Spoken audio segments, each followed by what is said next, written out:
Welcome back to Colors or Crutch. My name is Max Sternberg, also known as Wounded and I'm joined by my usual incredible, fatherly, so wonderful co-host, Jordan Drake, aka Steeleddragon. How you doing today, Jordan?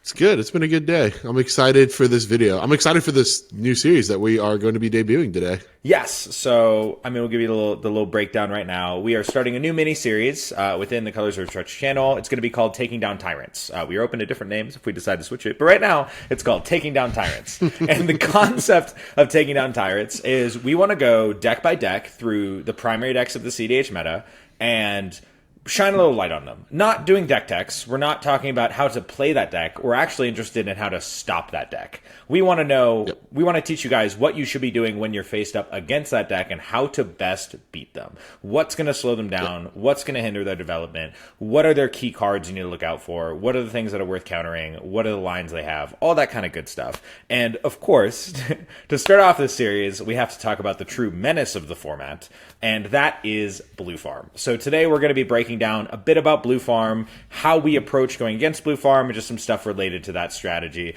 But before we get to start off the video, we got to get the usual business out of the way. Thank you so much to our sponsors. We are sponsored. Can't forget this week. We can't forget this week. Coming up this weekend, just like literally the day after this video will release, is the Cookout. The Cookout is a giant CDH event happening down in wonderful Atlanta, Georgia. I think technically Stony Mountain. Charlie's Collectible Card Show. They've had a bunch of big tournaments there. You should know the venue by now. Gonna be run by Lango, one of the best tournament organizers out there, and I'm so excited to head down. It's gonna be anywhere from like a 15K to a 25K, depending on how many people show up. It's hard to know at this point. Everyone signs up in the last couple days. Don't be one of those people. Yeah, just sign up in advance. Just let people know, because also when the event is larger, more people sign up, and that's just better for everybody. So people need to get on that. Additionally, at this event, they have an awesome playmat that's going to be for sale. You can also pre-order it. It's a giant breakfast Waffle House style menu of CDH jokes and memes that you can get in both English and Japanese, and some are available in foil as well, so look out for those. And then also want to give a shout out to Doot Loot. Doot Loot is a CEDH card buying focused Discord. They specialize in Russian, Japanese, rare, old foils and altars and sign cards and all the really good, blingy good stuff you could ever hope to put into your awesome CDH deck. When you like to flex, that's the place to go to buy cards to flex. Their Discord, we're going to have a link in the description below. They currently have over 1,000 members. They do monthly giveaways. It's really just a no-nonsense stream of cards. We can go there, check out what they have in stock, and get what you need for your CDH deck. So thank you so much to Doot Loot, and thank you so much to Landgo for sponsoring this episode. So, like Max said at the beginning of the show, we're going to be talking about Blue Farm. And as everyone pretty much knows at this point, Blue Farm is the best deck in our format. I think it's, we can talk about it and dispute it, but it's got the highest win percentage for such a massive amount of players that play that deck. I mean, its win percentage is like 10 or 15% higher than the next most played deck. So it's obviously a very strong deck. Obviously, there were 4 of them in the top 4 of the Invitational.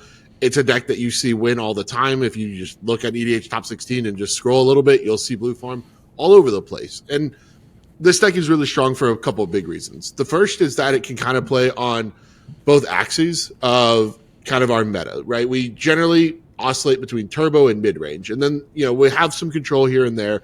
But Blue Farm is really adept at being able to play on both the mid-range and the turbo strategy. And you don't even really need to change your deck list too much. You can make a more proactive Blue Farm, or you can make a little bit more mid-rangey Blue Farm. But because of cards like Adnaz, Necropotence, Breach itself being very efficient, it's very easy for you to just very quickly win the game, no matter what build you're doing, as long as cards like Adnaz are in your list. And so one of the things that we want to talk about is how do you determine which variant you're up against, and then how do you start to slow these variants down? What are the cards to hit? How do you kind of approach playing Blue Farm? Because I think for a lot of players, especially newer players, I don't think they quite see the danger of this deck right off the bat. And it takes playing against it a bunch of times and watching it steal game after game after game after you stop the more proactive threats to realize Blue Farm was always the danger. Always, from the very get-go.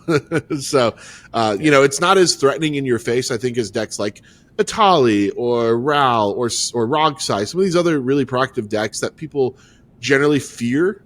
But if you actually look at their win percentage, they're probably losing more to Blue Farm on average, I would hazard to guess. Absolutely. And like you said, part of the strength of Blue Farm is its just overwhelming capability at every point in the game, right? It's if you watched our top 15 breakdown, I brought up multiple times this theoretical graph where the y-axis is the power of the deck and the x-axis is number of turns. And, there's some decks like Rogsai that have that really short bell curve of being so strong in the first couple turns and then they kind of level out. They're always still capable of doing things later. Any deck is capable of stealing a Dane.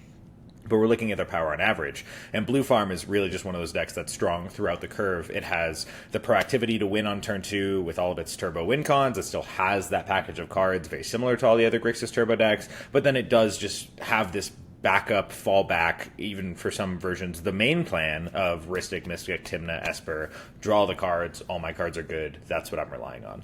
And so what we want to focus on today, so many, and then they're able to break through that mid-range later with Grand Abolisher and such very effectively, which decks like Rogsai are not, and that's what kind of gives them that edge up in the later games as well.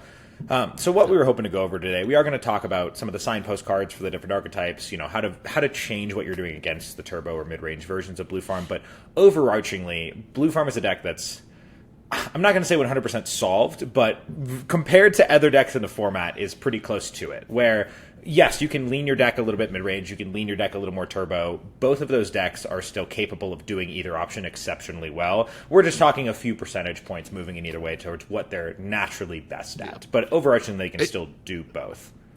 I was going to say, out of all the decks that we'll probably talk about in this series, Blue Farm probably has the least amount of how to determine which kind of archetype they're going for. It's really going to be dependent on the player's style, I think more so than the cards in the deck. Because even if you put, let's say, 5 mid-range cards in your deck, and you still play it like a turbo list, it's still going to feel very turbo-y if you're sitting across from it, right? And I've seen that a lot, where players will sometimes build it one way and play it another. You see that a lot with sometimes newer players, but even more experienced players, because the deck is just so strong, and really 90 of the cards in the deck are pretty much there, no matter what. And your last 10, I haven't really seen move the needle that much. Like, it seems like those last 10 are just really preference, personally. Yeah. I mean, really, compared to other decks, we'll talk about this channel. Like, if we do one of these for Rogthras, the differences in the archetypes will be 30 cards, right? Like, even the Rogthras decks that people say, oh, I'm on your list with a couple changes, it's like 8 cards different. In Blue Farm, that's like a different archetype of Blue Farm, which is hilarious to think about. I mean, I even, like, 10 cards different in TNT is an entirely different deck. Like, completely. It's crazy.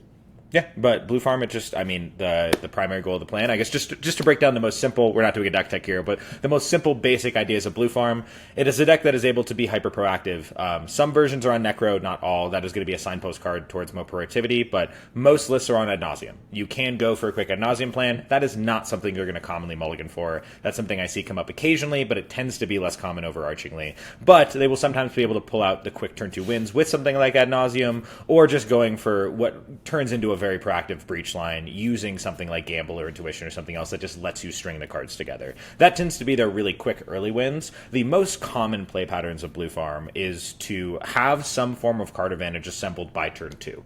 And that is a bunch of variation in what it can mean. It can be a turn 1 Esper Sentinel is completely acceptable. It could be Enlightened Tutoring, Vampiric Tutoring, whatever for a turn 2 Rhystic Mystic. It could be getting down, I've seen like a very reasonable Tymna plan is like the turn 1 Lesper into turn 2 Tymna, or the turn 1 Lotho into turn 2 Tymna, so you have an immediate card draw coming out of it. Those tend to be reasonable Tymna plans. Also, sometimes they'll do turn 1 Tymna, but that tends to be a little less common now without Jeweled Lotus and such. The idea is there's going to be some form of card advantage by turn 2. And the reason the card advantage is so important in Blue Farm is because they are not a very synergistic deck. That has changed slightly over the years. There's different packages of synergy now, as we're sure we'll get into with some of the treasure packages and such that have been more prominent lately. But overarchingly, Blue Farm is a deck that relies on having a lot of cards and all of them being very impactful. It's not a deck that relies on their cards forming a Rule Goldberg machine together. And that's why you can sometimes get greater effect in other decks that are very synergistic because the cards are working together. Versus Blue Farm just says, I'm good, this is what I'm doing. And so I think a lot of what we're going to talk about today, how do you hinder that deck's form of advantage? And I think that's what we should probably start with. Jordan, when you see Blue Farm at a table and you think about what things you've done in the past to win those matchups, whether it's something you can do by yourself or something you're able to work with the table to accomplish, what play patterns have had the most success for you overall?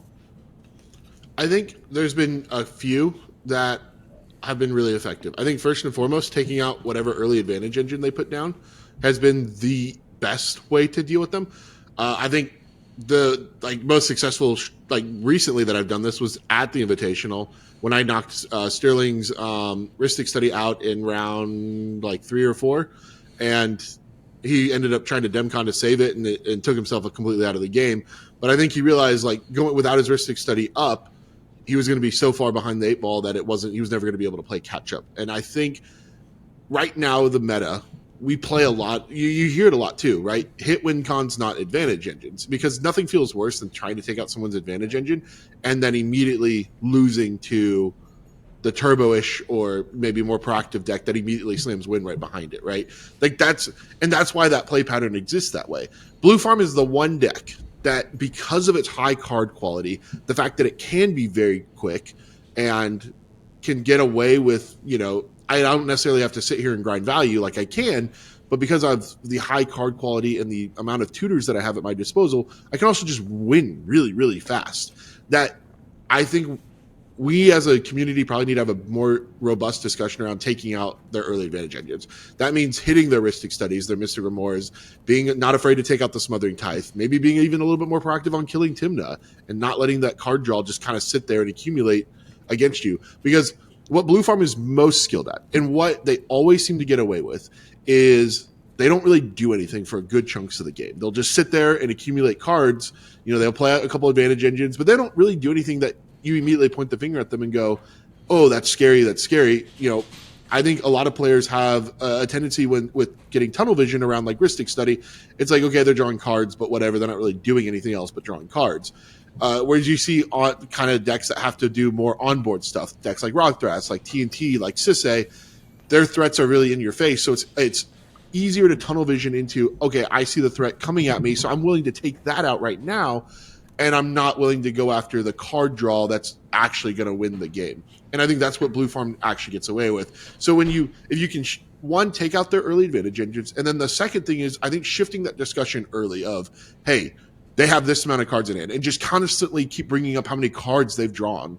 And because I think a lot of times, like I said, you can sit there and quietly accumulate cards. And I think if people don't always quite count the amount of cards that are coming out of Rhystic Study, right? Especially if there's a big stack war, if someone's being really proactive, feeds 4 or 5 cards, or everybody's being really proactive. And so no one's really paying attention to, hey, we just fed Blue Farm 8 cards on this cycle. And if you're not really, if no one's calling that out, it's very easy to lose sight, especially in the face of dangerous threats. Playing against decks like Itali and Kinnan, where these kind of hyper aggressive threats come really quickly, it can get a little scary. And you're like, oh, okay, Blue Farm can draw some cards and help us out. But like we've said, they're not going to help you out. They can be very proactive. Do what? They're not going to help you out, especially in the modern builds. The modern builds are so proactive focused, they're not ever going to help you out. But I want to take it a step back, because a lot of what you just talked about there was, we let them draw so many cards, we let them draw so many cards. I think the important foundation of that is, the best way to stop them is just to not let them draw those cards. That really is the foundational point here. We've talked for years about this deck being a deck so focused and based around card advantage, right? I have been preaching it since I started CDH, to counter the fucking Rhystic Study, to kill the Tymna. It's not complicated. Pretty much the only one I just let stick around is Esper Sentinel. I'm kind of okay with Esper Sentinel, and it still draws a lot of cards. Esper's great, but that's the one I'm the most okay with of all of the things. But I do genuinely just take Tymnas off the table. I will counter the Rhystic Study. I will use 2 counter spells to get rid of the Rhystic Study. Yes, if we are in a matchup of double Rogside Blue Farm, right? Or something like that. Will I let them have a Rhystic Study? Yes. In that situation where we're really against 2 hyper proactive threats, will I let them have the Rhystic Study? Yes, they can have it, because I understand that that's really our chance of having a shot of stopping them in this game. Right. I recognize those moments. But what I hear way too much currently is random mid-range decks. Blue Farm puts Rhystic on stack, someone goes to counter it, and Blue Farm goes, hey, if you do that, I can't help with these guys. And it's 2 mid-rangey ass decks that aren't close to doing doing anything. And I literally look at them like, what are you talking about? like, and then you can even look at people and be like, are you close to doing anything? And just be like, fuck no. And I'll be like, okay, cool. Counter your goddamn Ristic study. But I think that is like, if there's one point I want you to take away from this entire video, the most important singular factor in facing against Blue Farm is not letting them assemble their card advantage. That is the most important thing above everything else. And when we are in these game states of everyone being an arms race towards value, Blue Farm is exceptionally good at accumulating value, exceptionally good at drawing cards, and exceptionally good at blocking everyone else out with silence effects, right? They're on Voice of Victory now, they're Ranger Captain, they're on Grand Abolisher, they're on Silence itself, and we'll talk more later, some more are coming in recently as well. Because even if you think you can outvalue them, and I don't think, we've talked about this, Blue Farm does not have the highest ceiling, I think, in the format. Like, legitimately, I think that other decks at their peak value can crush Blue Farm, right? I think decks like Marnius, TNT, Rogthras, you can probably throw a few others in there. At their absolute peak, they can crush Blue Farm, but they're not going to beat Blue Farm to the peak, right? Blue Farm is going to hit its ceiling long before you've probably hit your ceiling. And I think that's when people get into these mid-range value arms races, they don't realize that. They're like, I'm doing my thing and I'm building up really well. Yes, but Blue Farm's doing it faster because the breach is so efficient that all they're looking for at a certain point is enough cards in the graveyard and a tutor, and they've got you. And that's it. I mean, generally, most decks in the format do not win with one tutor. That's just a very normal thing. Like, most decks cannot win with one tutor. A lot of decks can do something significant with one tutor and set themselves up exceptionally well with one tutor. If I have a creature tutor on Rogthras or a gamble on Rogthras, it is very unlikely that ever wins me the game, except for the exact line of when it's the late game and I have a bunch of cards in hand and I could gamble breach, right? Like, that is my only very direct thing. But like a single creature tutor is, oh, I got a Biomancers, oh, I got a Seaborn. It leads me towards some form of value creation. It's not winning me the game. Blue Farm is one of the only decks, and Grixis-based breach decks in general can all do this, of just like one tutor gets breach, having the tutor in the yard gets the other pieces. It all comes together through one card. And that's just so hyper efficient at assembling what you need to assemble. Yeah, and it's so mana efficient too, right? It's generally, it's like 2 mana for the breach, 1 mana for the gamble, maybe 2 mana if you're going demonic tutor, but your first grab is for LED, which is free and gives you 3 mana. So you don't really require a big mana investment. I think about, like, in TNT, my 1-card combos, right? Like, we do have a couple technical 1-card combos. Like, Nature's Rhythm is a pretty big, hefty mana investment. Survival of the Fittest is not just a mana investment, but also, having to have the creature card in hand. You don't always have that. But also you have to have, the 2 mana to cast, and then the mana to discard, and then the mana to discard again, and then the mana to play the Brewmaster. Like, right? When you compare these combos, Blue Farms is significantly cheaper. Significantly so. Any of my Nature's Rhythm lines on Rogthras, we're talking 12 mana, that range. It's complicated to get there. Yeah, you need Cradle. Yeah, you really do. But that's, we don't want to get too deep into this exactly, but we're just trying to say, the way to hinder Blue Farm is to not let them gain that advantage over you, because the point we're trying to make is, when everyone's trying to gain this advantage, they turn the corner the fastest on average in that race. And they do it the most significantly and the most protected. And that's why, yes, if you decide to really focus on the value engines, will they sometimes turbo you out? Absolutely. And are we leaning into a more turbo meta currently? Absolutely. I still believe in my heart that it is correct to say, fuck your Ristic study. Because I believe, if I look at the situation, if I'm a player who's not going to have that kind of card advantage, right, and I'm against X deck that could be proactively leading right now, and Blue Farm goes for Ristic, and I have the 1 counterspell, and I have to ask myself, okay, I put the counter on the stack, and Blue Farm says, if you do this, I can't help here. I then have to think, okay, in the reality that you do help here, where now I have a revealed counterspell that you're going to think about, whether, I guess, maybe even if you don't show up, but you have a counterspell that you might be the person actually dealing with it. They're gaining all the advantage off everything that's happening. And you have to ask yourself, do I win that game anyway? Yeah. And the reality is, most of the time, no. If you're putting yourself in a position that you let one person run away with a draw engine, and I hate the argument even more of, why would you counter my Ristic? Another one just is for sure going to come down sometime soon. And sometimes it does. Sometimes it doesn't. Right? There's no deterministic reality there. All I know is every single time I've ever countered a Ristic study, I felt great about it. And have there been a couple games where, Cool, someone was able to turbo out and we didn't have the answer for it. Yes, that will happen some percentage of the time. But I do firmly believe that if I had let them have that draw engine and let them gain that advantage, I would have lost a higher percentage of those games. 100%. Yeah. And it's not even just losing those games, right? The draw meta exists because we allow these engines to hang out, right? And your loss may increase slightly, but I bet you your wins go up significantly more. You're not going to have as many draws if you're proactively taking out, especially Blue Farm's engines. So we're talking about how to stop Blue Farm. Stacks is not super good in the meta right now. They're not something that's seeing heavy play, but there are some very powerful stacks pieces against Blue Farm because at its core, it is still a Grixis-based Storm strategy with the Thoracle backup. And the Thoracle backup is what makes things more difficult because it almost feels like they always have an out. But when you're looking at cards that are really good against them, shutting off the graveyard. Stuff like Drannith Magistrate, Weathered Runestone, Grafdigger's Cage, turning off the Breach plan, exceptionally good against Blue Farm. They will often rely on saying, hey, I can't breach right now, so leave me alone and try and get advantage that way, but like be aware of what they're able to do. And then they do have Thoracle, which works outside of those things. The only things that really work against Thoracle is going to be your Torpor Orbs, your Dress Downs, your activated ability type hate stuff, or sorry, not activate, your triggered ability like countering stuff. If for some reason you play a Trick Bind or a Louis Suaz or something of the sort, there's not too much that works against the Thoracle outside of just countering the Demonic Consultation and the Tainted Pact. But that to say, even when you have their graveyard shut down, they still have outs through the Thoracle plan. They are a deck that is really. Oh, sorry. I was gonna say I don't think a lot of them are running like because I think there's Doorkeeper Thrall can also do it, and there's a couple others. Style effects like that, but I mean, who's really running that? Not common right now. Just something to mention because they are cards that are very good against Blue Farm.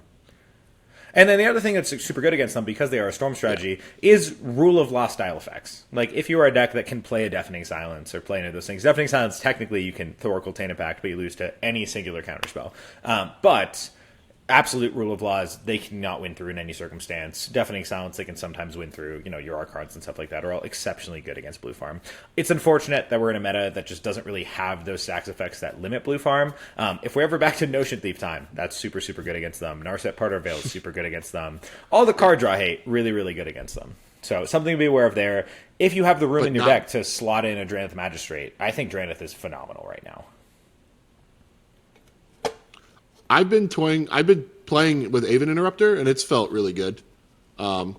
Just because it also takes the uncounterable stuff off the stack, and Blue Farm's got quite a few little uncounterable tricks with like Cavernous Souls into their humans, which are all their silencers. Yeah. So I've had some success with Aven Interrupter. Plus, it makes breach lines like really, really tough to pull off. Yeah, almost impossible actually. Like, you can still do it if you have a bunch of mana to start and find removal, but it's weird. But yeah, just wanted to talk about stacks for 1 second. The stacks are very good against Blue Farm. Then that's, I think, one of the things that's really helped the deck run wild is it doesn't have to worry about any of the stacks effects it has previously had to worry about right now. Especially with the reduction in people playing Drannith Magistrate, which I don't fully understand, but everyone's just leaning more proactive, and Drannith is so good. People should play Drannith again. Yeah, agreed. Yeah. Going into some of the different versions of Blue Farm you might come up against, we talked earlier about how the deck is 85, 90 cards, the same pretty much throughout all lists. There's going to be some amount of variation with some running a few more counterspells, some running a few more advantage pieces, some running a few more proactive pieces. So we wanted to give you a little bit of insight towards what some of those signpost cards might be that if you see them, you can kind of understand what type of Blue Farm deck you might be up against, which can lead you to making some decisions, right? Like, if you're against a turbo proactive build, if you see a turn 1 DRC come down, do some mid-range builds play DRC? Yes, no card is absolute on either end of the spectrum here, but DRC is one that you're normally going to see in proactive lists, so that's something to be aware of. If you see Blue Farm play a turn 1 or a turn 2 DRC, that's trying to set up for some sort of breach shenanigans, and that is something that puts you in the headspace of, oh, this is a Blue Farm deck that's even more proactive than the average. This is something I need to be aware of. They are a turbo deck at their core. You're also going to see similar effects if you see them, use a J-Will for ramping early to get something out. That's a really good sign tell. And then it might be too late to notice it later, but if you see a Rain of Filth or something like that, or a lot of them are on Necro right now, any ones with those packages of cards tend to be on the more proactive leaning end of the spectrum. And then what can we expect from mid-range, Jordan? So your mid-range, I think the classic signpost right now is Delny. just getting your extra Tymna attacker or getting extra Tymna triggers. You're getting some extra like Bowmaster triggers, some extra Lothos, Archivist if you're on that. So it does double up a decent amount of your cards. I think even Professional Facebreaker. And if you see cards like Professional Facebreaker, Knuckles, some of these more treasure focused builds, Mayhem Devil, we've kind of seen it on both lists, but I think it's also just kind of another, maybe a little bit more in the treasure-centric mid-rangey build where I want to grind out those treasure value. These are cards that you can definitely look for. A density of board wipes. So whether it's Supreme Verdict or Toxic Deluge, I really don't see a lot of those happening in the more proactive turbo builds. And I think these are exclusively kind of these mid-range cards. And then one card that is kind of dying out across Blue Farm altogether, but almost is exclusively played now in the more mid-rangier builds, is the One Ring. I think that's also going to be one of your classic signposts. If you see a One Ring, not only is this person probably a little old school, but it's certainly going to be a more mid-range build of Blue Farm right now. Yeah, I mean, I think even if you see a singular board wipe, it leans more towards mid-range at this point. Like, most Blue Farm lists I look at don't have a single one. A lot of them replace that with Mayhem Devil being their thing, because we should actually talk about the treasure package. When we say the treasure package of cards, the cards included in that are Ragavan, Lotho, Professional Facebreaker, Knuckles, sometimes Delny, Mayhem Devil, and Smothering Tithe is kind of the cards they're talking about when they talk about the treasure package. And the ones that even the proactive decks are playing, I think I've seen Professional Facebreaker in almost every deck, mid-range or proactive at this point. I think that one's pretty much just kind of stapled throughout as another form of card advantage that's been really, really good for them because they are focusing so hard on Smothering Tithe lately. So that one I'm seeing on both. Mayhem Devil is another one that's kind of been on both now just because it is this like backup mid-rangey board control. It lets them have the bit of removal for when they need to remove something. So Mayhem Devil's kind of seen play on both sides as well. But yes, Delny tends to be more mid-range leaning, which really lets it go into overdrive, doubling up the Mayhem Devil and the Lotho and all that. Or sorry, the Professional Facebreaker and the Lotho and all that kind of stuff. And then Knuckles is definitely a more mid-range build. And then a new card we've also seen become a part of this package as well lately, a huge increase in Stormkill Artist, just as a ramp spell. I've seen that in proactive leaning lists as well, just because it is mana to keep going on their turns where they're casting tutors and stuff like that to be able to get their lines assembled. We forgot about Tataru as well. Seeing that one a lot. Tataru, yes, is another part of the treasure package. And the idea with the treasure package is when you go to Blue Farm a year ago, when we flash back to before the last set of bans, Blue Farm was a deck that dominated on the axis of cards and always struggled on the axis of mana. And its out to that was always Dockside. Where midway through the game, when they needed their boost to get to the point they needed, or even early in the game, because, you never know, but the point was Dockside gave them the mana they needed to push. That was the concept of Blue Farm at that time. Losing Dockside, they had to reevaluate. And really quickly, people transitioned over to for sure being on Smothering Tithe. And over time, they've realized this treasure package of cards all just kind of works into the same plan, where it's like, okay, we're already winning on this axis of cards. Now let's also win on mana. And paired with that, because of the inclusions of stuff like Delny and Mayhem Devil and Professional Facebreaker, Delny puts that plan into overdrive, doubling up your Lotho, doubling up your Professional Facebreaker, doubling up your Tataru, just getting more treasures, and then having Mayhem Devil turns them into board control. So suddenly you have this 3/3 Tymna attacker, which 3/3 is a big creature in CDH. That's its like base form, its absolute floor. And then Professional Facebreaker turns all those treasures into more cards. So suddenly, they have the Smothering Tithe with 15 treasures, and you're saying, cool, don't let them have a Ristic Study. They play a Professional Facebreaker, they can go an extra 15 cards deep now. So their initial plan of being so good on cards, needing the mana, has led them to this mana plan that they can also now turn into board control and cards, and all the pieces work together where the concept of Tymna is get in combat damage, so having Delny and Professional Facebreaker all just works with that super, super well. It's a fantastic package for the deck. I've been really impressed by how well that package has overall performed lately. I mean, it's a huge part of what led Zach to where he went in the Invitational. Like, not needing to always rely on Ristic is a huge thing to have as a backup plan on Blue Farm. Nope, agreed. Completely agree. And again, that kind of leads us back to the crux of this argument is when you allow them to build this board state that rivals really any other deck in the format, and they're generating a ton of mana, and they're converting that mana into cards, you've missed your window to really do anything about that. And that's why Max and I are really, really stressing it. You've got to it's almost kind of like playing 60 card, right? Where you play the tempo strategy, where you're trying to slow down the early stuff to where you can set up your kind of bigger stuff towards the end. And it's similar in that vein of we want to tempo Blue Farm in a sense, where we want to take them off their early engine, make them adapt to the new, to whatever else they've got going on their hand. But a lot of times Blue Farm keeps a hand to do a specific thing. Yes. And by tempoing them, we've really set them back hard. I think harder than a lot of decks. It can adapt, but I think it can be a little slower sometimes when it's trying to transition through plans. Because I think it really wants to go Ristic or Smothering Tithe first. And when that falls apart, the backup is just, we're on Tymna now.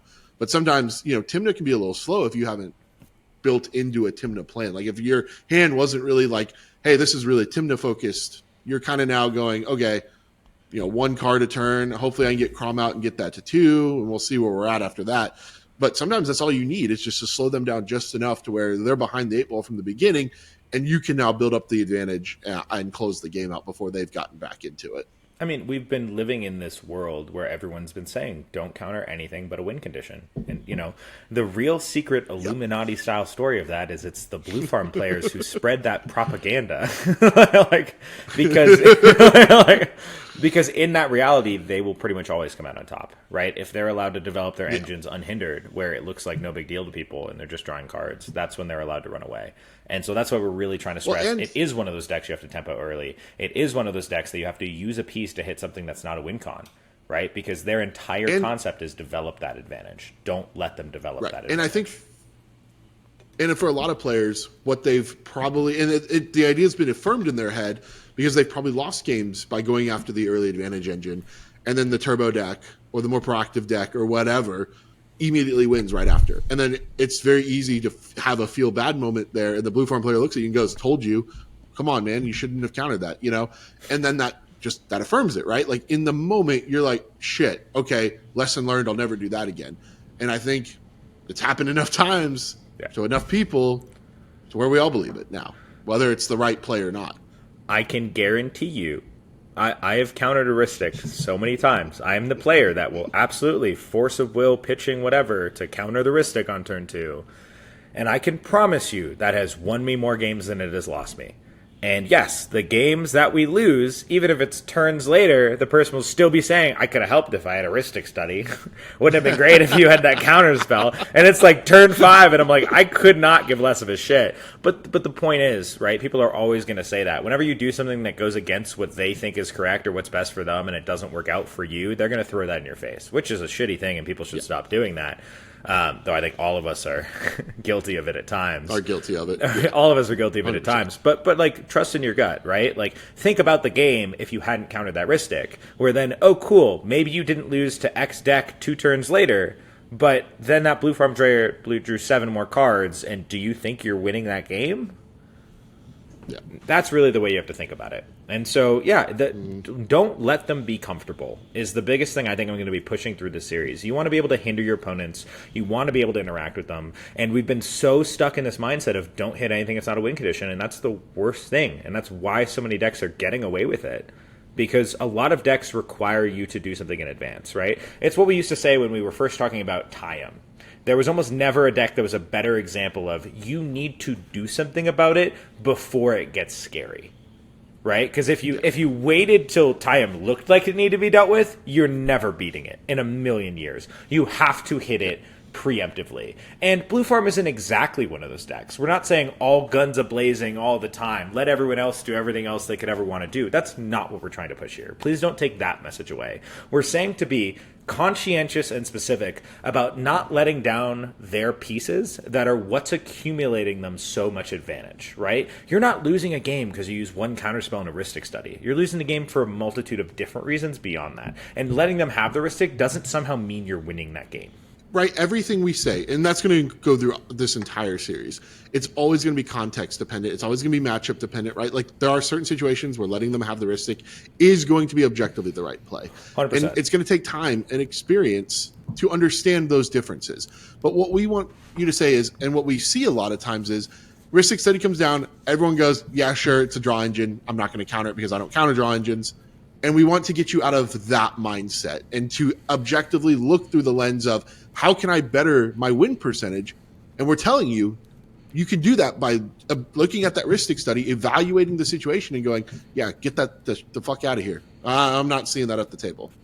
And right now, we just don't see that. Not a lot of players are making that decision.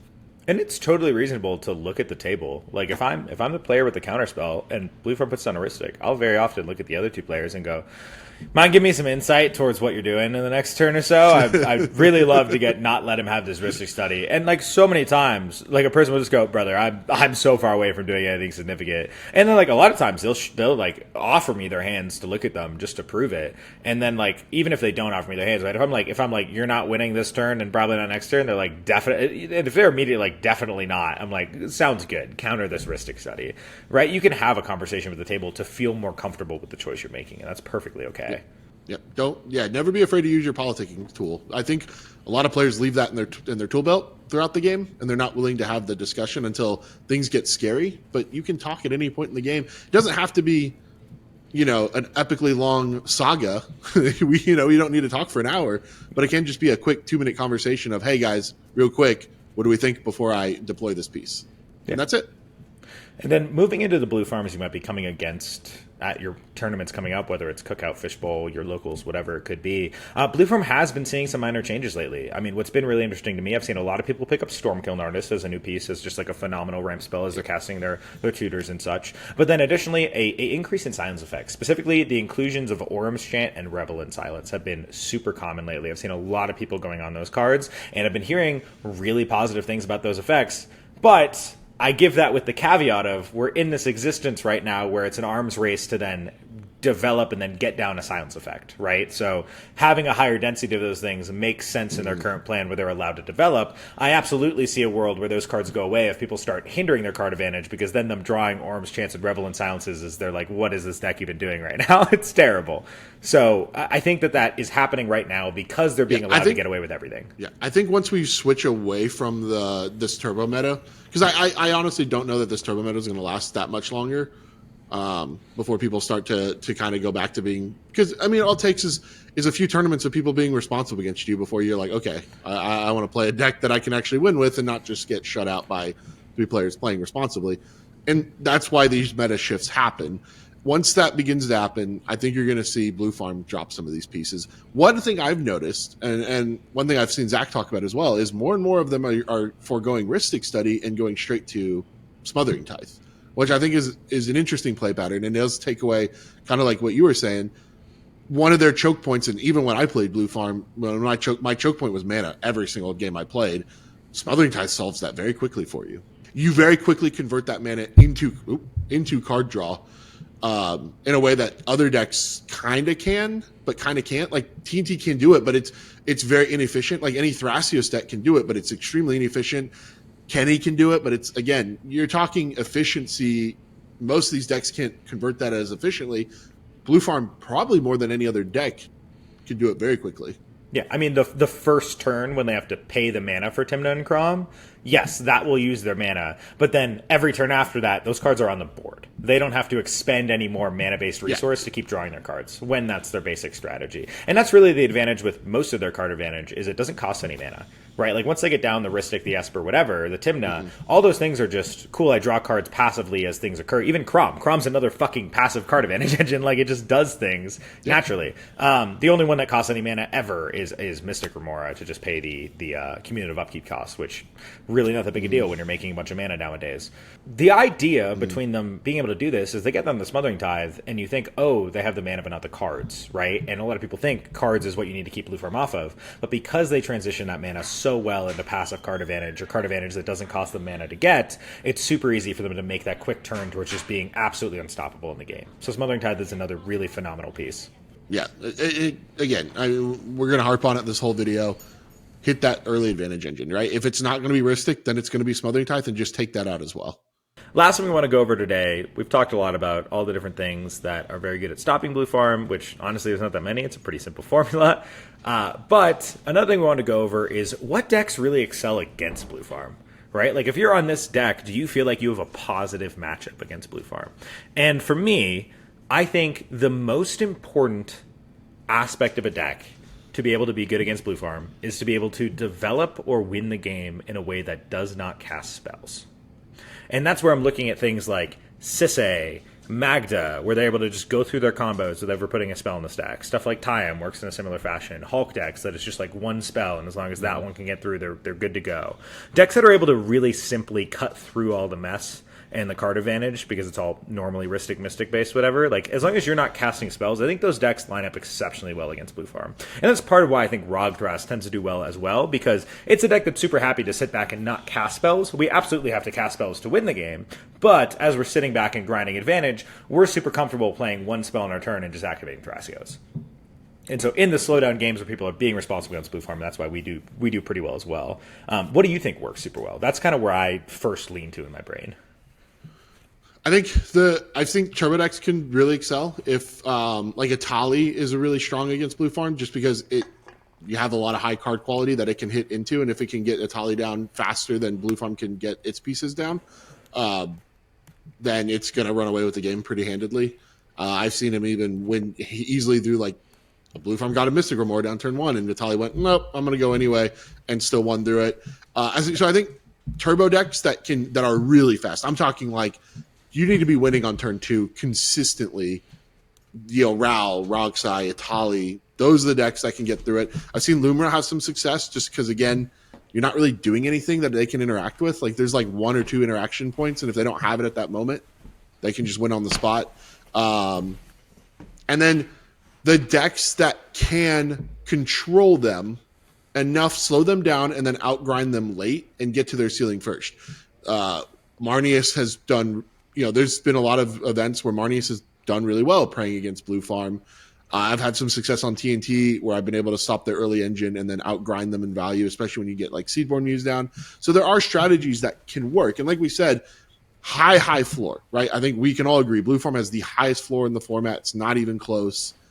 But there are decks that can hit a bigger ceiling, be a little bit more explosive, can overwhelm in value. And any deck that can put through uncounterable stuff or silencers does have a chance to break through Blue Farm, and that's why you see, they don't just win everything, but, these are probably the best strategies to actually kind of break through. Yeah, fully agree. Sorry, we just need a quick little Suki. Hi, baby. Cameo, the Suki cameo. Dude, we love the Suki cameo. We had to show her back in her sweatshirt again. She loves her sweatshirt. It was so cute, bro. I pulled it out, and she, like, literally ran up to me and sat down with her tail wiggling against the floor. She loves it. It's absolutely adorable. But yeah, I think Turbo Deck's the other thing. Like, the way I've always viewed CDH is if everyone's doing the same thing, which that's not exactly what I'm saying about this right now, but it's going to relate. You either have to be better at doing that thing or do something different. And if you're trying to do the arms race with Blue Farm, you're going to lose because they are the best at the value arms race that successfully pushes through their win condition the best. That's what they excel at. That's just their awesome thing. But if you're a deck that is able to truly go over the top, which is where you get your TNT styles that can like actually just have the more explosivity late, or a deck that's just faster more consistently, right? That's doing something different that pulls against what it's wanting in the game. Especially because Blue Farm, while it's a deck that can win quickly, wants the long game. It wants the spells being cast after it gets down its advantage. So if you're doing it first, it doesn't matter. And that's going to be it for episode 1 of Taking Down Tyrants, where we talked about Blue Farm today. Thank you so much for listening to the show. Thank you so much for supporting Colors Are Crutch. As always, my name is Max Sternberg, also known as Woundedsatellite, and I'm joined by my incredible, amazing, wonderful co-host, Jordan Drake, a.k.a. Steeleddragon. We both individually offer CDH coaching. You can hit us up on Discord, Twitter, any of the good stuff to get us in contact for those. And then you can also join our Discord. We have one. There'll be a link in the description below. We have a Patreon, link in the description below. There'll be a link to sign up for the cookout in the description below. There'll be a link to Doot Loot's Discord in the description below. Thank you so much for listening to the Colors Are Crutch. Thank you so much for listening to Colors Are Crutch. We got all the links. We have so many links, brother. So many links. And we have a Suki. And Suki's the best. Most goated dog of all time. We celebrated our 5-year anniversary together this last week, and it was a very special day. Thank you guys so much for listening. We appreciate you, and we'll talk to you next time.